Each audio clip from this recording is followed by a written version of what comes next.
Hi guys, ఎంతో టేస్టీగా డాబా స్టైల్లో చికెన్ కర్రీ ఈరోజు ప్రిపేర్ చేసేసుకుందాం. ముందుగా అయితే జీలకర్ర, లవంగాలు, దాల్చిన చెక్క, ఒక ఇలాచీ వేసుకొని ఫ్రై చేసుకోవాలి. తర్వాత ఒక 2 వచ్చేసి పచ్చిమిర్చి, అలాగే తరిగిన ఉల్లిపాయ ముక్కలను కూడా వేసుకొని ఫ్రై చేసుకోవాలి. ఇప్పుడు ఇందులోకి వచ్చేసి సాల్ట్, అలాగే పసుపు యాడ్ చేసుకొని ఫ్రై చేసుకోవాలి. అలాగే అల్లం వెల్లుల్లి పేస్ట్ వేసుకొని పచ్చివాసన పోయేంత వరకు ఫ్రై చేసుకోవాలి. బాగా ఫ్రై అయిన తర్వాత ఒక 2 టమాటాలను కూడా కట్ చేసుకొని ఇందులో యాడ్ చేసుకోవాలి. బాగా ఫ్రై అయిన తర్వాత ఇప్పుడు వచ్చేసి మనం చికెన్ని క్లీన్ చేసుకొని ఇందులో యాడ్ చేసేసుకోవాలన్నమాట. అలాగే కొద్దిగా ఒక 5 to 10 మినిట్స్ పాటు కుక్ చేసుకున్న తర్వాత పెరుగు, అలాగే కారం, ధనియాల పొడి, జీలకర్ర పొడి, గరం మసాలా యాడ్ చేసుకొని బాగా కలుపుకొని ఒక గ్లాస్ వాటర్ యాడ్ చేసేసుకొని ఒక 10 to 15 మినిట్స్ పాటు లో ఫ్లేమ్లో కుక్ చేసుకోవాలన్నమాట.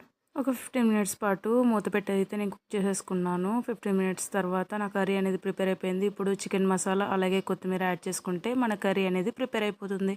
చాలా టేస్టీగా ఉంటుంది. తప్పకుండా ట్రై చేసేయండి.